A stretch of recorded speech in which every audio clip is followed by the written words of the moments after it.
Eu quero te convidar a abrir e lermos juntos, né, você acompanhando o texto da palavra do Senhor, que encontra no livro de Atos dos Apóstolos.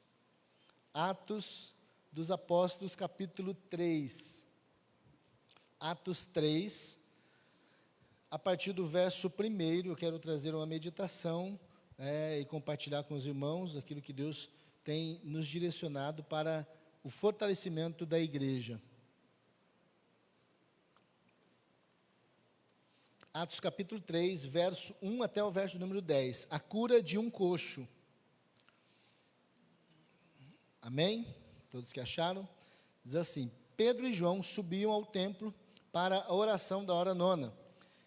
Era levado um homem coxo de nascença, o qual punham diariamente à porta do templo chamada Formosa, para pedir esmolas aos que entravam.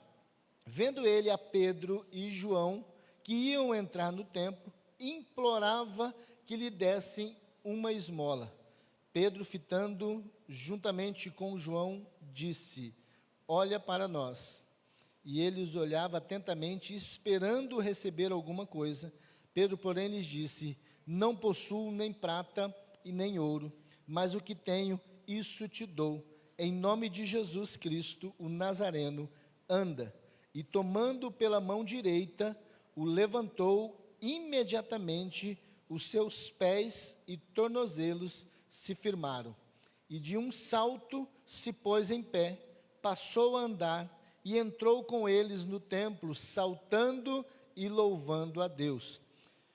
Viu todo o povo a andar e a louvar a Deus, e reconheceram ser ele o mesmo que esmolava sentado à porta formosa do templo, e lhes encheram de admiração e assombro pelo que lhe acontecera. Amém? Vamos orar. Pai, nós agradecemos pela Tua palavra, pela oportunidade de tê-la aqui, ó Pai, de forma livre, aberta, e saber e reconhecer que ela é a única forma, ó Deus, que o homem pode reconhecer, entender e também aproximar do Senhor. Por isso pedimos, Senhor, que ela não seja apenas, ó Deus, lida e interpretada pela mente humana, mas, Senhor, nós sabemos que ela é o poder de Deus, e por isso nós pedimos que esse poder seja revelado ao nosso coração, através do poder do Espírito Santo. Traga, ó Deus, ao coração do homem, e aquele, ó Pai, que porventura necessita dessa palavra, ela não é, ó Deus, trazida por mim, mas, ó Deus, é trazida pelo Senhor aos nossos corações. E assim, ó Deus, venha falar aos corações, ó Deus, ó Pai, aqueles que assim necessitam. Para a glória do Teu nome, ó Deus, seja repreendido todo atrapalho, e seja, ó Deus, aqui, ó Deus, o Teu nome apenas glorificado e a Tua vontade manifesta. Em nome de Jesus, amém, amém. Eu quero sugerir para a nossa meditação nesse tema, nesse texto, o tema Igreja de Jesus, resposta a uma sociedade enferma. A resposta para uma sociedade enferma é a Igreja de Jesus. Eu quero começar também trazendo uma afirmação que o Senhor colocou em meu coração, uma frase, e isso ficou no meu coração durante todo esse tempo, né? Não somente essa semana, mas o Senhor tem me levado a pensar acerca disso. Eu quero compartilhar com os irmãos essa afirmação, essa frase que diz: pessoas comuns vivem de forma comum no meio de crentes comuns, mas pessoas comuns vivem o extraordinário de Deus com os discípulos de Jesus. O Senhor tem falado muito ao meu coração acerca de tipo de frequentador, ou talvez de participante de igreja que tenho sido. Muitas vezes ficamos somente naquele nível de: eu participo, eu vou, eu conheço, eu sei quem é, mas não passa de crente muitas vezes comuns. E nós sabemos que quando se fala de crente, a própria palavra diz que até mesmo o diabo ele é crente. Então eu quero que você receba e entenda, né, aquilo que Deus tem falado ao meu coração, que há muitas pessoas comuns. Na verdade, quando falamos de pessoas comuns, é o mundo. Mas para você entender que quando um crente comum, ele encontra com uma pessoa que é comum, e é natural a forma dela viver no mundo, quer dizer, de forma mundana, e o crente ele é comum, carnal e também mundano, nada acontece, nada muda.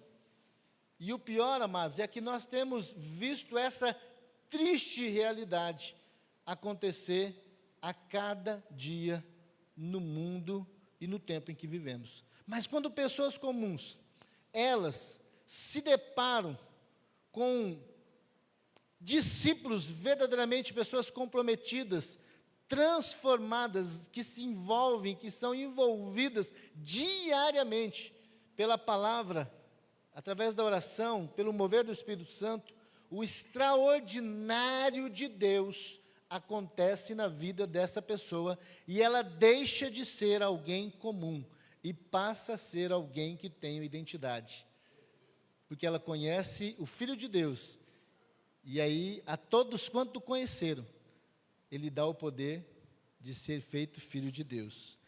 Queridos, todos os dias se repetia a mesma rotina de miséria na vida daquele homem. Era normal, uma rotina de miséria. Sabemos que todos nós temos uma rotina.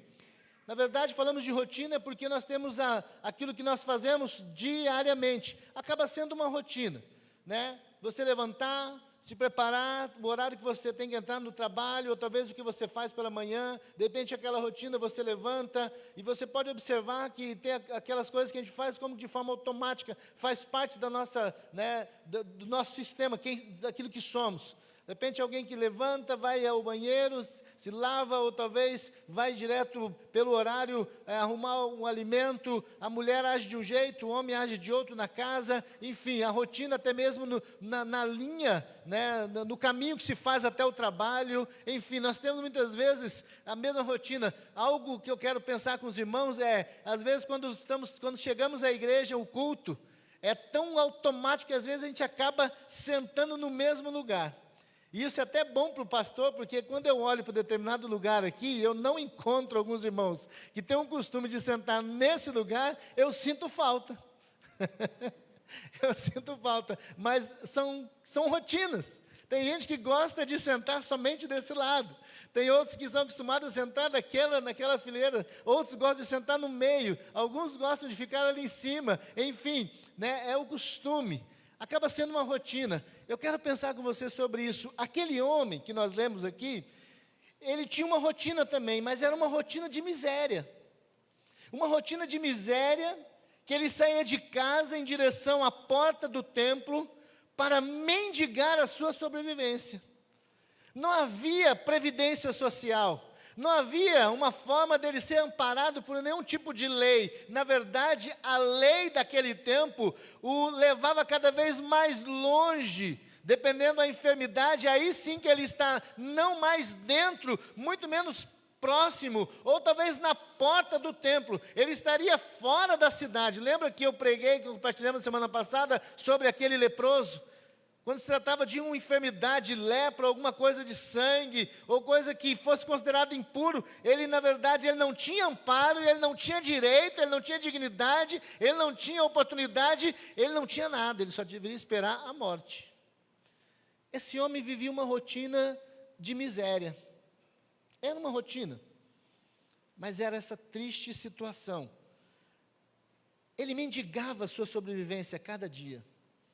Eu posso até imaginar aqueles dias, eu não conheço como era a realidade, se havia alguma marquise, algum lugar que ele pudesse abrigar em momentos de muito sol ou de chuva, mas talvez alguns dias fosse difícil, ou talvez aquele que levava alguém da família, ou algum amigo, alguém que ele talvez até pagava as míseras moedas que caíam ali aos seus pés, talvez ele tivesse que pagar alguém que o conduzisse até aquele lugar, enfim.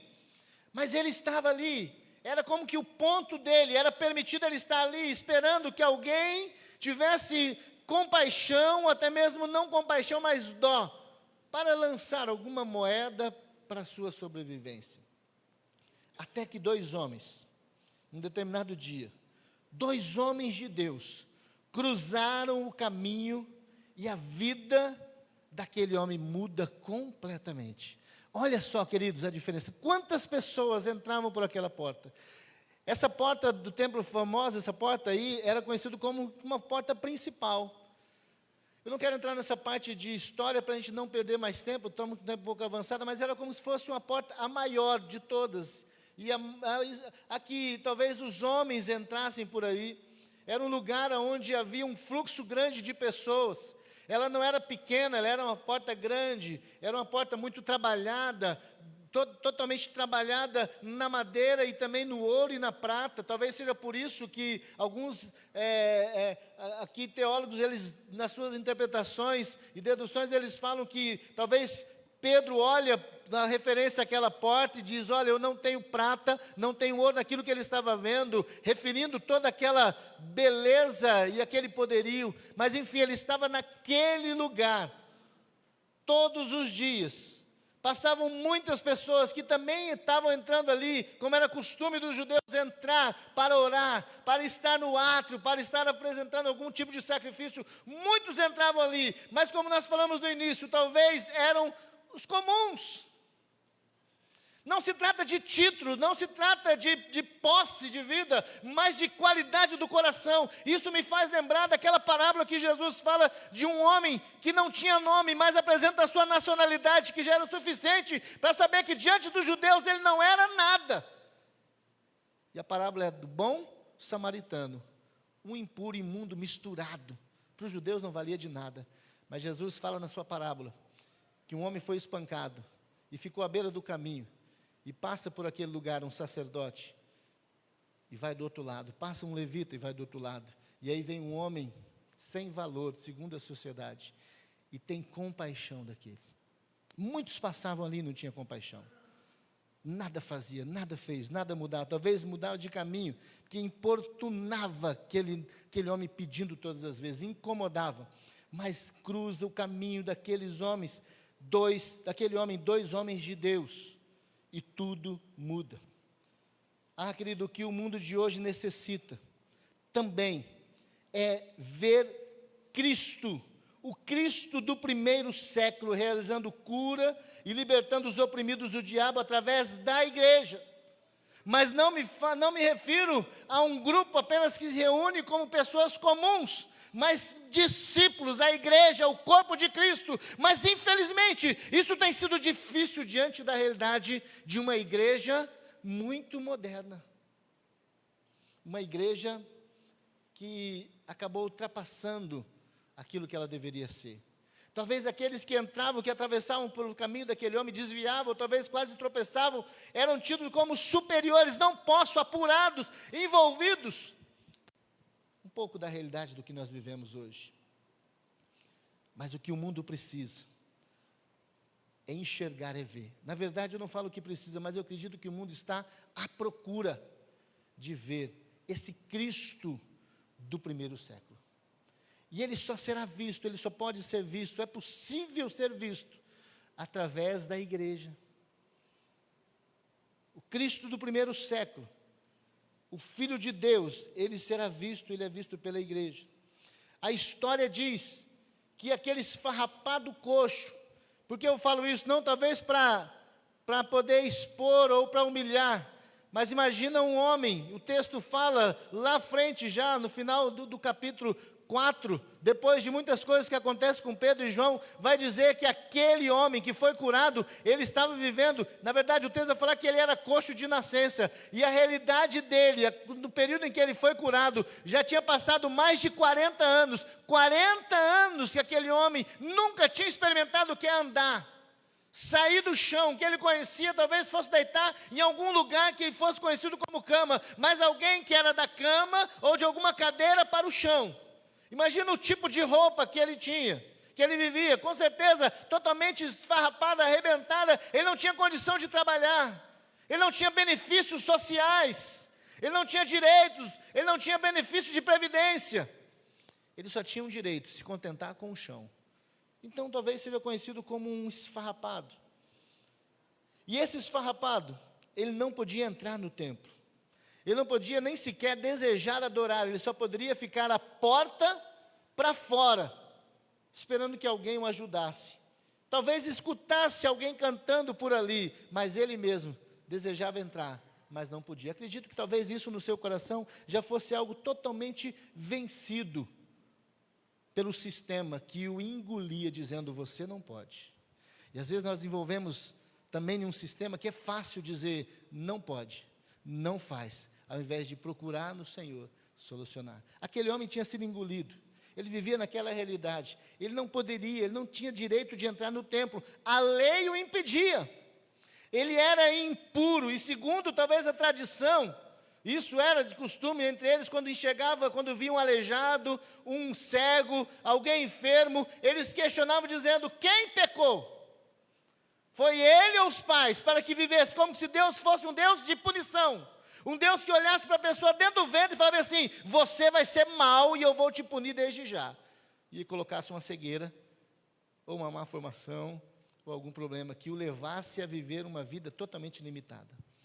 A lei, ela era interpretada mais ou menos dessa forma: você não pode. Então aquele homem não podia entrar no templo para adorar. Hoje, eu quero pensar com você, acontece um pouco diferente. São muitos os coxos espirituais dentro das igrejas.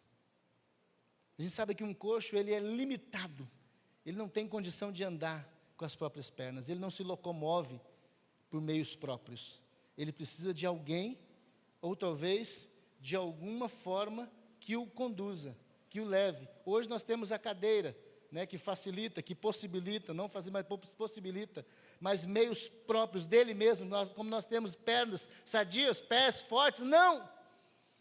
E aquele homem não podia, e hoje nós temos uma realidade talvez um pouco diferente. Aquele não podia, e hoje nós temos uma grande quantidade dentro do templo, aqueles que são conhecidos como coxos espirituais.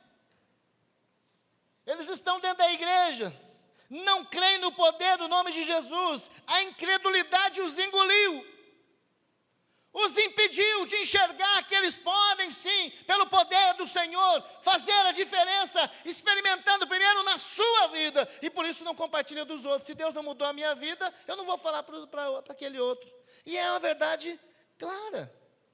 Aquele homem queria fazer de tudo, que alguém o levasse, como aquele paralítico dos 4 amigos, que com certeza havia no seu coração o desejo de conhecer, estar próximo de Jesus, mas ninguém o levava assim. Veio 4 amigos, o leva a Jesus, a ponto de chegar na casa onde estava Jesus, não conseguia entrar porque havia uma grande multidão, e o texto vai falar que aqueles amigos falaram: nós não vamos perder essa oportunidade. Descobriram o telhado onde estava Jesus, e desceram aquele paralítico. Pela última vez aquele homem foi colocado diante de uma maca, diante das pessoas, que ele sai dali agora carregando aquilo que o aprisionava. Aquele homem vivia uma realidade mais ou menos assim, impossibilitado. E hoje nós vivemos que a igreja está cheia, como que de pessoas que estão coxos espirituais, não andam. A incredulidade os impede de ver os milagres de Jesus acontecer. E eu quero dizer a você, querido, que nós somos enviados por Jesus a levar a salvação, levar a libertação, levar a felicidade e outras coisas que somente o Mestre Jesus pode fazer. Mas nós não podemos aceitar uma identidade de derrota, de uma limitação espiritual. Sermos acostumados a uma rotina de miséria. A igreja de hoje, ela vive de uma forma talvez um pouco diferente que aquele homem. Aquele homem vivia uma rotina de miséria espiritual fora do templo, à porta do templo. Mas hoje nós vivemos uma realidade quase que semelhante, onde a igreja, os miseráveis, os coxos espirituais, ele vive uma situação de miséria dentro do templo, onde também nada muda, nada se faz. Querido, o texto sagrado apresenta-nos qual deve ser a conduta da igreja de Cristo em meio a uma sociedade enferma e carente do Senhor. Mas tudo isso começa a acontecer na nossa vida. O que aconteceu na vida desse homem que era coxo e passou a andar e saltar e glorificar o Senhor. Ele experimentou aquilo que Pedro primeiro experimentou, que João primeiro experimentou. Quando nós estudamos a vida desses homens, nós vemos que eles também viviam numa condição espiritual, não física, mas espiritual, tão limitado quanto esse homem. coxo, sem conseguir ir, vir, agradar, glorificar o Senhor. Esse texto vai nos ensinar acerca disso. Qual deve ser a conduta da igreja? E por isso nós entendemos que a igreja de Jesus, ela é a resposta para essa sociedade enferma. Nós precisamos entender isso, querido. Eu quero analisar com você o comportamento e o resultado dos primeiros discípulos e comparar ao nosso igreja dos dias atuais. Alguns comportamentos que devemos ter. Qual a conduta da igreja que é a resposta para esse mundo? Qual deve ser a conduta? O texto sagrado vai nos ensinar. E a primeira que eu quero destacar está no versículo 1, que diz assim: Pedro e João subiam ao templo para adoração na hora nona.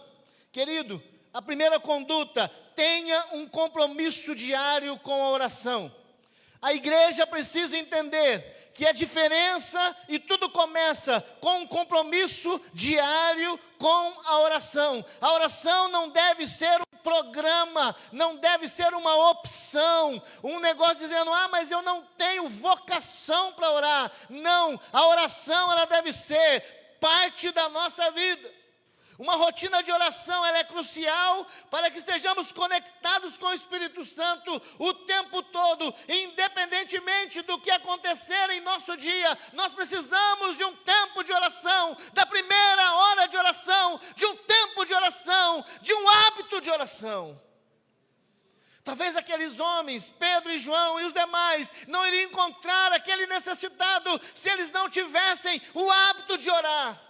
Eles também não experimentariam, como também aquela cidade não seria impactada se eles não se comprometessem em orar. E é isso que nós temos visto. Campo Grande precisa de mais cristãos que se comprometam em oração.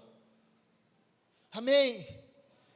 Pastor, mas eu não gosto da oração de sexta-feira, quando marcamos no templo. Pastor, porque choveu. Pastor, porque é noite. Pastor, porque eu sou novo. Pastor, quero um monte de coisa, mas ele não quer buscar na fonte, e a fonte nos leva a orar. Tem gente gemendo, tem gente sofrendo, a própria pessoa sofre e geme. Querido, quanto, mesmo sendo pastor, quanto eu sofri, até eu entender que eu preciso todos os dias me derramar na oração. E Deus tem ensinado a cada dia mais. É triste de ver crente que o sono fala mais alto. Você precisa orar. Queridos, é preciso desse compromisso. Orar estimula, desenvolve crescimento espiritual, contribui para que estejamos sempre ligados nos assuntos relacionados ao reino de Deus, alinhados à vontade do Senhor. Hoje, a igreja está conectada em tudo que acontece. Ela está conectada nas últimas notícias, está conectada naqueles que ela segue, está conectada, segue todo mundo, mas não segue a Jesus. Conecta, sabe de tudo, mas não sabe de Cristo, não conhece o coração do Senhor. Os discípulos de Jesus, cheios do Espírito Santo, sentiam-se impelidos a aproveitarem para adorar, e juntos eles iam ao templo para orar ao Senhor. Era diferente daquela época, ainda não havia condição, eles não tinham permissão de entrar, eles ficavam no pátio. Muitos dos judeus, ainda a liderança, não acreditavam, não aceitavam que o Messias já tinha cumprido o plano de amor, o véu tinha rasgado, mas eles montaram de novo, eles fizeram novamente tudo aquilo que era como que uma aparência, mas os discípulos, aqueles os quais tinham sido transformados pelo Senhor, sabiam que eles podiam se reunir naquele lugar, respeitavam sim a lei, mas eles estavam ali adorando e orando ao Senhor. Eles tinham hábito, prática de orar, os judeus, os cristãos judeus, a oração das 9 da manhã, a oração do meio-dia e a oração nona, que é esta, às 3 horas da tarde. Era uma prática da igreja. O texto vai nos mostrar no capítulo anterior que a igreja ela crescia na comunhão, na oração e no partir do pão. A igreja hoje ela quer crescer com seguidores. A igreja hoje quer crescer com a publicidade. Tudo isso pode ser importante para esse tempo, mas a base da igreja é e sempre será a oração. Nós precisamos orar. A oração é o combustível utilizado para impulsionar o nosso crescimento. É Deus que move. Eu poderia ficar aqui mais tempo contando experiências sobre oração, mas em outra oportunidade eu vou compartilhar com os irmãos. Eu quero que você, igreja, entenda que você precisa se derramar em oração. Você precisa ter a sua experiência, jovem, adulto, ancião. Se você ainda não teve, você está perdendo tempo. Você precisa experimentar o lugar que Deus preparou para você, lá na sala do trono, mas tudo isso através da oração. Primeira conduta importante na vida da igreja, que essa resposta, ela precisa ter um compromisso diário de oração. Segundo, versículo 3, versículo 2 a 4.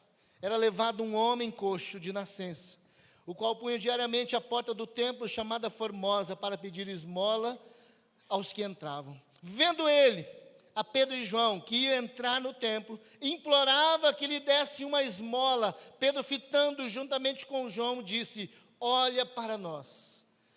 Qual a outra conduta da igreja? Como igreja, como agência do Senhor, dê atenção aos que buscam a sua atenção. Querido, a igreja precisa entender que ela será requisitada, sim, a atenção. As pessoas querem saber o que é que está acontecendo. Tem gente que talvez só esteja acostumada a ficar alegre se ele tomar uma caixa de bebida. Talvez ele ache que a alegria é quando ele fumar um baseado, quando ele usar uma droga, ou talvez se ele partir para o lado da noite e passar o tempo inteiro. Ele não experimentou, e de repente ele encontra um crente sorrindo, um momento de dificuldade, alguém na casa dele talvez esteja em enfermidade, e ele está sorrindo e tendo a resposta branda. Ele vai olhar e falar assim: meu querido, o que você toma? O que você faz? Mas se a igreja for uma igreja desatenta, ela não vai dar atenção. Por isso, a conduta da igreja é dar atenção aos que buscam a sua atenção. Dar atenção aos que buscam a atenção fala do amor ao próximo. Queridos, nós temos que tomar cuidado para não sermos mais um no meio de uma sociedade egoísta, uma sociedade onde aquele que puder mais chora menos, numa sociedade onde engolir o outro é normal, puxar o tapete do outro é normal, passar por cima do outro é normal. Tome cuidado, igreja, para você não tomar essas características de insensibilidade que não tem nada a ver com Cristo. Mas dar atenção é amar. É o amor ao próximo. Amor ao próximo é o ensinamento mais forte vindo de Jesus. Por meio dele é possível colocar em prática todos os outros ensinamentos. Quando nós amamos o próximo, fazemos o outro tudo aquilo que nós gostaríamos de receber, tudo aquilo que nós esperamos receber, e na verdade aquilo que nós fomos ensinados e levados, e na verdade recebemos a ordem para fazer, ir e amar como Jesus amou. Hoje a lei não é mais amar como você se ama, mas a referência de amor é Jesus. Por isso dê atenção. Quantas pessoas estão à sua volta querendo a sua atenção, mas você sai muito atrasado para o seu trabalho e você não consegue cumprimentar ninguém na sua rua. Talvez você está muito correndo e você não percebe as pessoas que todos os dias pegam o mesmo ônibus que você. Talvez você não dá atenção porque você chega em cima da hora e você não percebe todas as pessoas que pegam o mesmo elevador que você. As pessoas que frequentam o mesmo mercado na mesma hora, que compram o pão, que abastece o carro na mesma hora. Talvez você não perceba, mas tem muita gente olhando para a sua vida, esperando ouvir de você, porque Deus não te colocou neste lugar à toa. Não era por acaso que aqueles homens estavam descendo. Havia sim um propósito de oração, e quando há propósito de oração, há propósito de salvação do Senhor. Ele usa a igreja, a agência do Senhor. Queridos, a atitude de Pedro e João demonstra essa empatia pela vida daquele homem, que não representava quase nada naquela sociedade, mas era alguém que precisava conhecer a Jesus. Talvez lá onde você passa todas as vezes, tem aquela pessoa que não representa nada na empresa. aquela pessoa que não é o chefe ou alguém graduado, que geralmente é alguém que tem uma posse, tem um título, esse é esperado, mas alguém desprezível, mas alguém que precisa de Jesus, alguém que está tentando buscar atenção. Alguém pode me falar do amor? Alguém pode me falar se há esperança para um arrebentado? Queridos, nós precisamos dar atenção. Amar o próximo é se importar com a vida do outro e tratá-lo com respeito e principalmente com o mesmo amor que nós fomos amados. Se importar com o outro é saber que um dia nós éramos como ele, miseráveis, mas nós fomos amados. Por isso a igreja de Jesus, essa resposta, ela precisa dar a atenção àquele que pede a sua atenção. Tire tempo, saia talvez um dia, Senhor, eu quero ser bênção, eu quero andar por esse caminho. De repente você vai todas as vezes de carro, mas tem um dia que você pode ir a pé, você pode ir por outro tipo de condução, e você ser um instrumento de Deus. Mas dê a devida atenção. Terceiro, querido, terceira conduta da igreja, versículo de número 5 e 6. E ele os olhava atentamente, esperando receber alguma coisa. Pedro, porém, lhes disse: não possuo nem prata, nem ouro, mas o que tenho, isso te dou. Em nome de Jesus Cristo Nazareno, ande. Uma outra conduta importante na vida da igreja, que é uma resposta: libere palavras que geram vida aos corações. Queridos, como nós temos sido falhos nesse quesito. Liberar palavras de bênção. A igreja tem se envolvido com tantas coisas, e ela tem esquecido que ela é boca de Deus aqui na terra. Nós somos a boca do Senhor aqui na terra. Quando Pedro fixou os olhos no coxo, ele disse: olha para nós. Versículo 4. Olha para nós. O homem naturalmente esperou uma generosa oferta, uma generosa quantidade de dinheiro, talvez por Pedro ser conhecido, a história, o que Deus estava fazendo no meio da igreja. O capítulo anterior fala que não havia mais nada que fosse de um, mas de todos. Eles olhavam, talvez conhecia, esse grupo tem conhecido como um grupo rico, eles ajudam uma outra, ele vai poder me ajudar, enfim, talvez seja essa a ideia que passou na mente daquele jovem. Ele esperava uma soma de dinheiro, mas ele ouviu de Pedro que não tinha dinheiro, e naturalmente, talvez, ele deve ter perdido a esperança de receber uma generosa esmola. Pedro fala para ele: olha, eu não tenho prata nem ouro, mas o que o paralítico, aquele homem, ele não esperava era receber o que estava acima de qualquer cifra, acima de qualquer quilo, toneladas de ouro que a terra possa juntar. Uma palavra que iria ativar a sua maior necessidade, a cura. Uma palavra de ativação, que na verdade é uma palavra de fé, que somente do trono de Deus é possível, através da vida do povo de Deus, na vida das pessoas, é possível isso acontecer. Através do nome do Senhor, o nome que é acima de todo nome. Aquele homem não esperava, talvez ele esperasse arrecadar um pouquinho mais para o almoço do outro dia, para a janta daquele dia, para alguns compromissos que ele tinha ainda a quitar, ou talvez para aquilo que caía, ele nem juntava, ele nem sabia o que seria, ele tinha expectativa de alguma coisa, mas totalmente limitado aqui nessa terra. Ele não esperava que ele receberia o que iria mudar a sua vida para sempre. É o que ele mais necessitava, a cura.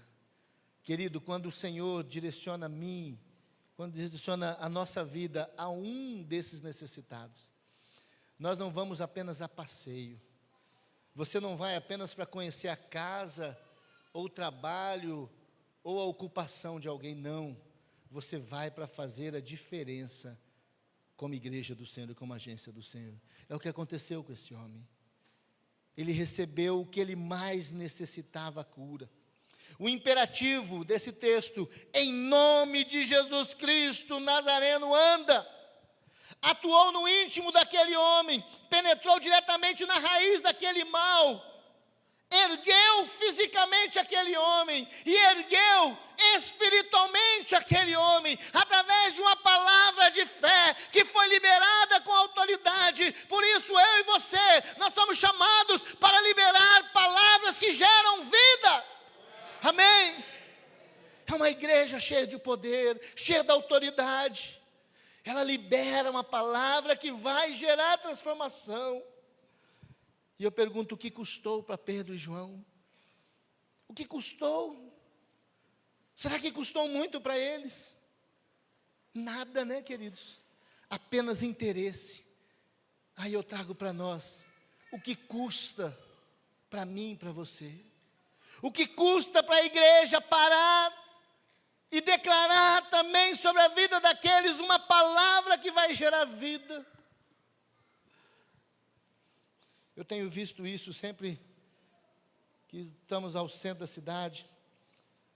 Somos também nos sinaleiros ali, procurado por aqueles moradores de rua, alguns que até mesmo oferecem um tipo de acrobacia ou venda de alguma coisa. Sempre que o Espírito Santo nos direciona a levar uma palavra, eu tenho visto dar uma daquelas, uma quantidade de dinheiro para eles. A Raquel sempre tem uma palavra de autoridade. Eu tenho visto isso nela, Deus colocou, e ela entrega uma quantidade que Deus colocou no coração, e ela libera uma palavra profética sobre a vida de cada um que recebe. Não é apenas dar a esmola, não é apenas dar o dinheiro, não é apenas dizer, olha, ufa, vai embora, não estraga meu carro, não, é muito mais do que isso. Se o Senhor te chamar até para dar uma quantidade X para alguém, mas isso não será algo que vai te deixar pobre, muito pelo contrário, querido, você também receberá do Senhor uma palavra que vai gerar vida. Essa postura de autoridade deve ser praticada pela igreja em toda a face da terra. Por isso a postura é essa, libere. Você tem liberado palavras que geram vida? Ou você é daqueles que lançam vômito, desculpa a palavra, mas vômito por aí afora? Mesmo conhecendo a sã doutrina, lanço aquilo que não serve para nada. A igreja é chamada para liberar esse tipo de palavras. E por último, querido, o que nós aprendemos na vida desses homens, como igreja do Senhor, como agência do Senhor, como resposta para esse mundo enfermo. Versículo 7, versículo 8. E tomando pela mão direita, o levantou imediatamente. Os seus pés e tornozelos se firmaram. Deu um salto, se pôs em pé. Passou a andar e entrou com eles no templo, saltando e louvando a Deus. Irmãos, nós temos aqui, algumas crianças que o Senhor nos deu, deu à igreja, no final do ano e no início desse ano, na verdade, no final do ano passado, e esse ano já completaram um ano. E hoje já com um ano, todos já estão andando. Na verdade, os pais poderiam dizer, como foram os primeiros passos? Foi de repente? De repente, o seu filho estava sentadinho, engatinhando, e aí você falou, vem com o papai, e aí ele já levantou e saiu? Não, levantou, ficou firmando. Eu vi eles ali no fundo andando. Hoje estão todos no berçário, os pequenininhos. Mas sempre é assim. Alguns andaram com 11 meses, outros andaram com um ano, outros com 10, os mais assim adiantados. Mas demoraram um mês e pouco treinando, caindo, andava um pouquinho, caía, andava um pouquinho, caía. O poder do Espírito Santo na vida desse homem que nunca tinha andado, foi que ele deu um salto e começou a andar. É o poder do Senhor. E esse poder do Senhor age através da vida da igreja. E sabe que a igreja? Você é essa igreja, portadora do poder de Deus. Aquele que nunca andou, não somente andou, mas também saltou. Amém? E é lindo de ver que a criancinha, ela começa, pula filha, pula menino, pula, e aí fica assim, ele não consegue pular. Mas aquele homem começou a pular, para todo lado. E aí eu quero que você entenda, querido, a conduta da igreja, a postura da igreja: promova a fé, seja o encorajador. Nós somos chamados para promover fé, para ser encorajadores daqueles que precisam.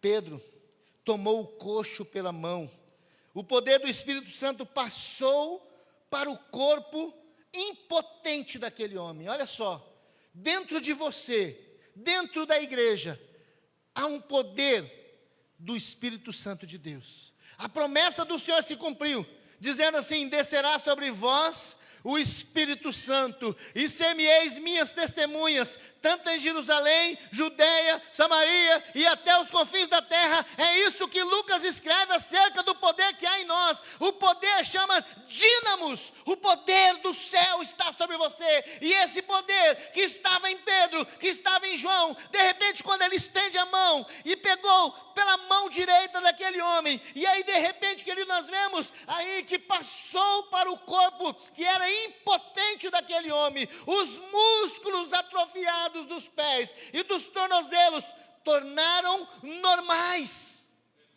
Amém? Mas o que aconteceu? Uma palavra liberada de cura, uma palavra de fé e ao mesmo tempo uma postura de encorajamento. Você tem estendido a mão a quem? Querido, tem momentos que nós vamos falar e Deus vai resolver, mas tem momentos que nós vamos falar e nós vamos agir para Deus resolver, porque Deus vai te usar.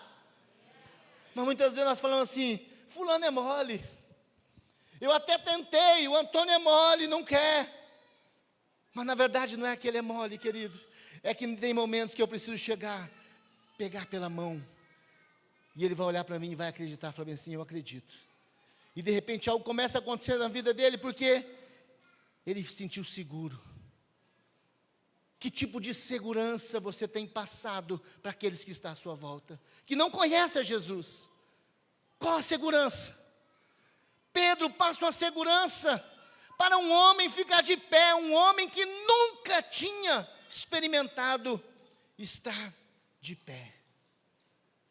Ele toma pela mão, e de repente ele começa a sentir algo acontecer no seu braço, e aquilo começa a tomar conta do seu tórax, e de repente o seu tórax é como se as suas pernas começam a sentir algo que ele nunca tinha sentido, e ele sente impelido agora, porque Pedro não somente segura na mão, mas começa a encorajá-lo a ficar de pé. Por isso, querido, não somente você é uma pessoa que vai liberar uma palavra de fé, você não somente vai promover a fé, como você também vai encorajar aqueles que estão desanimados. Aquele homem tinha mais de 40 anos desacreditados, ele não queria mais andar, ele queria esmola. As pessoas, elas não acreditam que Jesus transforma. Tem gente sofrendo há 30 anos, celebrando 30 anos, 40 anos de casado, mas ele nunca experimentou o que é um lar feliz. O filho está não sei quanto tempo nas drogas, o esposo na bebida, a filha desse jeito, o lar daquele outro jeito. Ele nunca experimentou. Aquele homem nunca tinha experimentado o que era andar.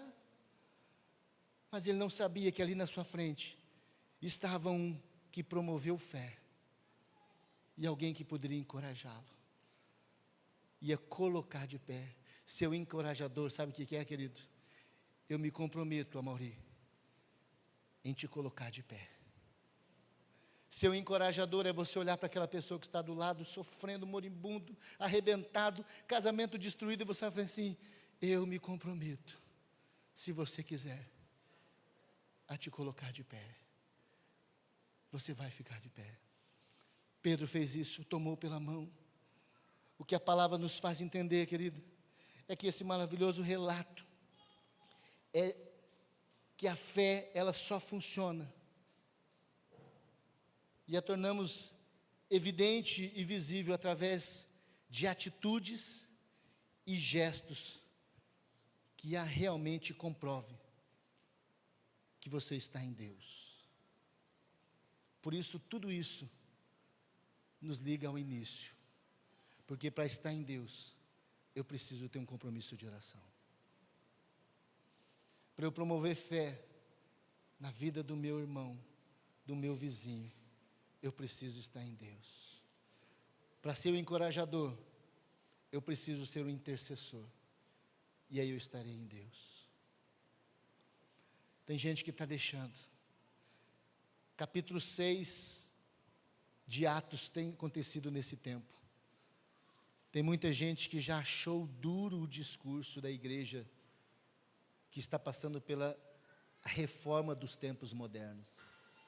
Esse vírus que tem aí, querido, Deus está permitindo que através de tudo isso que tem acontecido, tem gerado algo bom, que é uma reforma à igreja dos tempos modernos. Mas tem muita gente achando duro o discurso, e por conta disso, não quero mais. Quem é você na história da igreja desse tempo? Quem somos nós?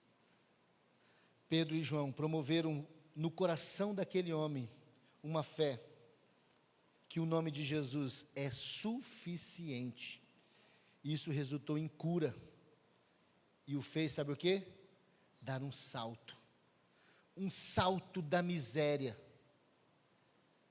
para assentar com os príncipes. É isso que a palavra diz: Deus tira o homem do monturo, e o coloca para sentar com os príncipes. Ele entrou com a igreja, e deu um salto, se pôs em pé, passou a andar, e entrou com eles no templo. Imagina, irmãos, quantos anos aquele homem tinha uma curiosidade de saber como era o templo. Talvez alguém saísse lá e falasse: por favor, você pode me contar como que é lá dentro? O pessoal saía: mas é lindo, tem uma mesa, olha, tem um altar, tem um lugar do sacrifício. Ele começava a explicar: ali fora é o átrio, lá dentro, mas ele não conseguia dimensionar tudo isso. Havia no seu coração um desejo, sim, e de repente ele se vê na oportunidade, porque Deus é aquele que quebra cadeias e nos dá a oportunidade que nós precisamos e tanto queremos. Aquele homem, não somente o primeiro sonho dele era andar, e ele começou a andar, e o segundo sonho, talvez que ele tinha no seu coração, ele que estava ali, como um batedor de ponto daquela miséria, entrar naquele lugar, e ele pôde entrar, e não apenas como uma pessoa qualquer, mas agora como um adorador. E ele começou a louvar a Deus. Eu quero concluir com você. Eu quero concluir contigo, querido. Assim como aquele homem coxo foi curado por Deus, por meio de Pedro e João, que a sociedade de hoje, ela está doente, ela precisa olhar para um lugar. E ela tem olhado para todos os lugares, porque a todo momento os noticiários, os meios de comunicação têm direcionado as pessoas a olhar para esse e para aquele lugar, mas ela está à procura de algum lugar. Ela precisa olhar, e ela deve encontrar, e ela precisa encontrar quem? O cristão, aquele que pode mudar a sua história. Há muita gente procurando por você, e você não está nesse mundo apenas para fugir dessa pandemia. Tem gente que acha que está vivo hoje porque ele é um ótimo fugitivo desse vírus que está solto aí. Não, querido, não. Você está aqui porque Deus vai te usar ainda mais. Talvez algum tempo Ele já te usou e você sentiu como que cansado. É tempo do Senhor renovar as suas forças. Mas há um mundo enfermo aí fora. Há pessoas enfermas aí fora. Há uma sociedade enferma. E somente aquele que tem palavra de vida eterna, os servos do Senhor, pode mudar essa história. queridos, somente dessa forma, através de encontrar a igreja que faz a diferença, a igreja comprometida, que é consumida no altar, não nas horas de passeio, nas coisas naturais desse mundo, nas coisas triviais, mas uma igreja que dá atenção, uma igreja atenta, um povo atento, um povo amoroso, um povo que libera palavras de autoridade de fé, um povo encorajador. Todas essas qualidades, essas características são liberadas pelo Espírito Santo a você, para que as pessoas possam encontrar. Dessa forma, os contaminados pela doença do mundanismo, aqueles que estão presos no mundanismo, como um dia nós tivemos, serão curados, saltarão e louvarão a Deus, juntamente com a grande congregação. Eu te convido nessa hora a orar ao Senhor. Qual tem sido a sua conduta? Como você tem sido? Não é tempo de você sentir como que o dedo apontando no seu rosto e dizendo que você não serve. Não. Eu quero trazer uma palavra a você, para você acreditar que realmente você foi escolhido. E dentro de você habita o poder dos poderes, o Senhor dos senhores. Há em você uma palavra, uma resposta certa para corações machucados e feridos. Há dentro de você autoridade, para que quando você coloque as mãos sobre os enfermos, na autoridade desse nome de Jesus, que é o nome acima de todo nome, toda enfermidade caia por terra. Basta você entender que você é resposta para essa geração e para essa sociedade enferma. Coloque diante do Senhor. Se você precisa pedir perdão por algum descaso, por fuga, peça, mas não saia daqui dizendo: eu não quero mais. Eu quero ser o que o Senhor quer que eu seja, Senhor. Resposta para essa geração.